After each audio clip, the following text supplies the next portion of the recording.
मेरे पति ऑफिस जाने से पहले मेरे से बोले, छत पर बिल्कुल कदम मत रखना और मेरी माँ से भी दूर रहना। मेरी शादी अभी पिछले हफ्ते ही हुई थी और हर दिन मेरे पति ऑफिस जाने से पहले यह बात मुझे ज़रूर याद करवाते थे। मेरे दिल में तरह तरह के सवाल उठते थे और कभी कभी तो मेरे मन में यह आता था कि कहीं मेरे पति मुझसे कुछ छुपा तो नहीं रहे हैं।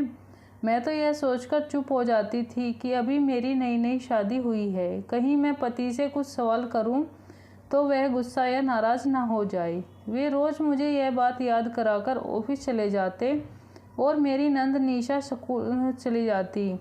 मैं भी अपने कमरे में चली जाती थी, लेकिन मेरी सास बार बार बहाने बनाकर मेरे पास आना चाहती थी, मगर मैं अपने पति के डर से उनसे दूर ही रहने की कोशिश करती थी। मेरी नंद निशा करीब 3 बजे अपने स्कूल से आ जाती थी और यूनिफॉर्म चेंज किए बिना ही छत पर तुरंत भाग जाती थी। निशा छत पर पूरा पूरा घंटा बिताकर आती थी।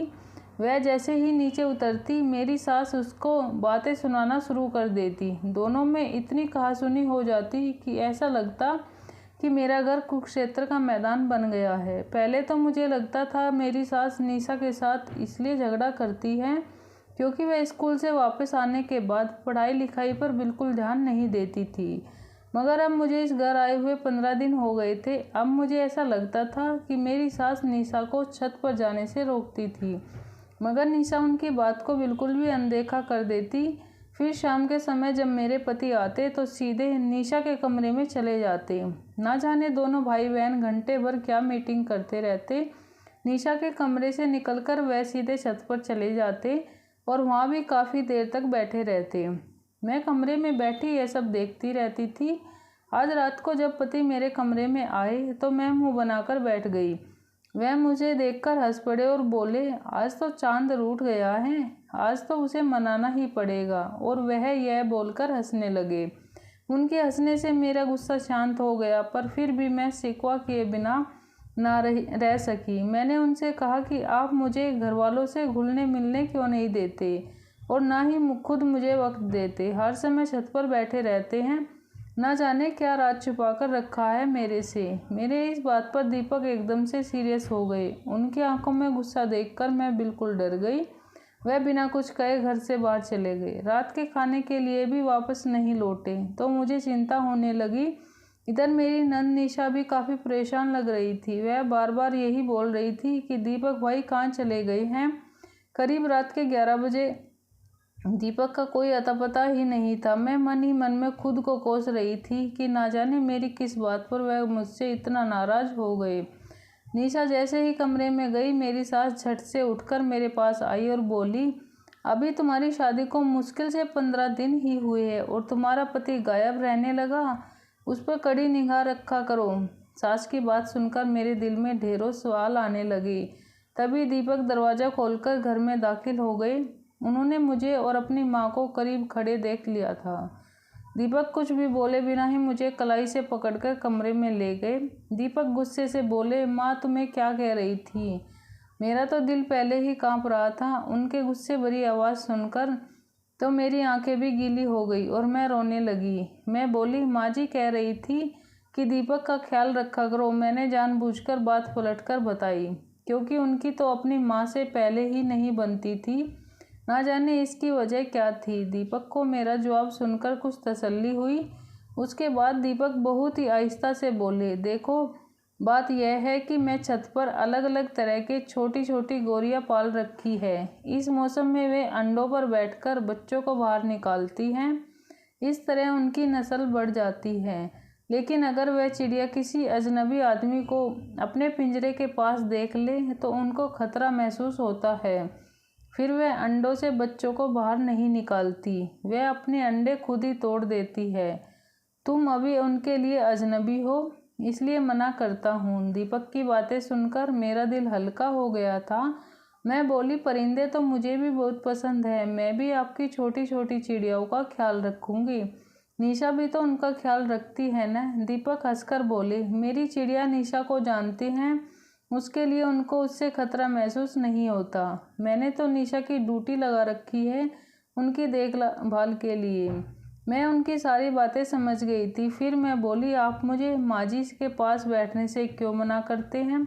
वह बोले, क्योंकि माँ तुम्हें नुकसान पहुंचा सकती है। उनका मानसिक संतुलन कुछ बिगड़ा हुआ है। क्या तुम नहीं देखती हो कि वे हर वक्त निशा से झगड़ती रहती है? मैंने हाँ में सिर हिला दिया। दीपक के जवाब से मेरे दिल को कुछ सुकून मिला। मैं अपने आप को भी बहुत ही हल्का महसूस कर रही थी। अगले दिन फिर दीपक मेरे कान में बोले कि छत पर बिल्कुल भी मत जाना, माँ से दूर ही रहना। लेकिन मैं दिल ही दिल में सोच ली थी कि मैं दीपक से छुपकर माँ जी का ख्याल रखूंगी। बीमारी में क्या माँ बाप औलाद को छोड़ देते हैं? दीपक और निशा तो अपनी माँ से गैरों जैसा सलूक करते थे। मैं तो ऐसा नहीं कर सकती। इसलिए मैं दोनों के जाने के बाद अपनी सास के पास आकर बैठ गई। मैंने कहा, माँ जी, मैं आपके पैरों में तेल मालिश कर दूं क्या? उन्होंने हाँ में सिर हिलाया। मैं उनके पैरों में मालिश करते हुए उनसे इधर उधर की बातें करने लगी, जबकि मेरी सास बार बार मुझे जिद कर रही थी कि तुम छत पर जाकर वहाँ की सफाई कराओ, छत बहुत गंदा हो गया है। मैंने बोला, माँ जी, दीपक ने मुझे छत पर जाने से मना किया है। वह बोली, हम दोनों घर में इस वक्त अकेले हैं। तुम दीपक को यह बात बिल्कुल भी मत बताना और मैं भी नहीं बताऊंगी। फिर डरने की कोई बात ही नहीं है। मैंने सोचा, अगर मैं अपनी सास को मना कर दूंगी तो वह नाराज हो जाएंगी। वह कहेंगी कि पहली बार बहू को कुछ काम दिया और वह मेरा कहा नहीं मान रही। वैसे भी मुझे परिंदे देखने का बहुत शौक था, लेकिन मेरी बदकिस्मती यह थी कि मैं जैसे ही झाड़ू लेकर सीढ़ियों पर चढ़ने लगी, तभी अचानक से निशा मेरे सामने आ गई। वह भागते हुए मेरे पीछे आई और मुझे कलाई से पकड़ते हुए नीचे की तरफ खींची और बोली, आपको दीपक भैया ने छत पर जाने से मना किया था ना? फिर अब छत पर क्यों जा रही थी? आपको उनकी बात बिल्कुल भी नहीं मानती क्या? मैं अभी भैया को फ़ोन करके बताती हूँ। मैं डर के मारे कांपने लगी। फिर मैंने निशा के आगे हाथ जोड़ दिए, लेकिन उसने मेरी एक भी ना सुनी और उसने फ़ोन कर ही दिया। वह दीपक से बोली, मैंने भाभी को छत पर जाते हुए रंगे हाथ पकड़ लिया है। यह तो अच्छा हुआ कि आज मैं स्कूल से पहले ही आ गई थी। सोचा, आज अगर छत पर चली जाती तो क्या हो जाता। मैं अपनी अकल पर मातम करने लगी कि मैं यह बात नज़रअंदाज क्यों कर दी कि आज तो आधी छुट्टी थी निशा की। उसने मुझे फ़ोन पकड़ा दिया और बोली, दीपक भैया आपसे बात करना चाहते हैं। मैंने फ़ोन कान से लगाकर हेलो किया तो दीपक गुस्से भरी आवाज़ में बोले, मैंने तुम्हें क्या बोला था? तुम्हें बिल्कुल भी मेरी बात नहीं माननी है क्या? मैं यह तुम्हारी पहली और आखिरी गलती समझकर माफ़ कर रहा हूँ, लेकिन अगर एक बार फिर तुमने दोबारा ऐसी गलती की तो मैं तुम्हें धक्के मारकर घर से बाहर निकाल दूँगा। मुझे दीपक से इस तरह की बात की बिल्कुल भी उम्मीद नहीं थी। मैं अपने कमरे में जाकर रोने लगी थी। शाम हुई तो दीपक ऑफिस से लौट आए थे। वह रोज़ की तरह निशा के कमरे में चले गए, उसके बाद छत पर चले गए। मैं कमरे में बैठी डर की वजह से काँप रही थी कि अब ना जाने मेरे साथ दीपक क्या करेंगे। लेकिन जब वह कमरे में आए तो बहुत ही प्यार से बोले, क्या बात है, आज अंधेरा करके बैठी हो? दीपक की बात सुनकर मेरे दिल को कुछ सुकून मिला। मैं जल्दी से उठकर बैठ गई और दीपक से बोली, मैं छत पर जाना नहीं चाहती थी, लेकिन माँ जी ने मुझे ज़बरदस्ती भेजा था। दीपक कुछ सोचते हुए सर हिला दिया और बोले, इसलिए तो मैं माँ के पास बैठने से मना करता हूँ, क्योंकि वह हम दोनों को एक साथ नहीं देखना चाहती है। उनका दिमाग ऐसा हो गया है कि पता नहीं वे क्या करना चाहती है। मैं हैरत में डूब गई थी। आखिर वह ऐसी माँ थी जो बेटे का घर उजाड़ना चाहती थी। रात को मैं सोई हुई थी तो अचानक ही मेरी नींद खुल गई, लेकिन मुझे दोबारा नींद नहीं आ रही थी। मैं करवट बदल रही थी। प्यास की वजह से गला सूख रहा था, इसलिए मैं उठकर किचन में जाने के लिए बाहर निकल आई थी। मगर मुझे हैरत तब हुई जब मैंने निशा और अपनी सास को सर जोड़कर बैठे हुए देखा। ना जाने वह दोनों आपस में क्या खुसर-फुसर कर रही थी। मैं अपने कमरे में वापस लौट आई। यह बात तो तय थी कि मेरी सास और निशा अंदर से एक दूसरे से मिली हुई थी। वह दीपक की आंखों में धूल झोंकने के लिए आपस में लड़ रही थी। फिर रात को ना जाने ये दोनों क्या प्लान बनाती थी। अब मुझे समझ में आ गया था कि आज का वाकया भी एक सोची समझी चाल थी। माँ जी ने मुझे उसी वक्त छत पर भेजा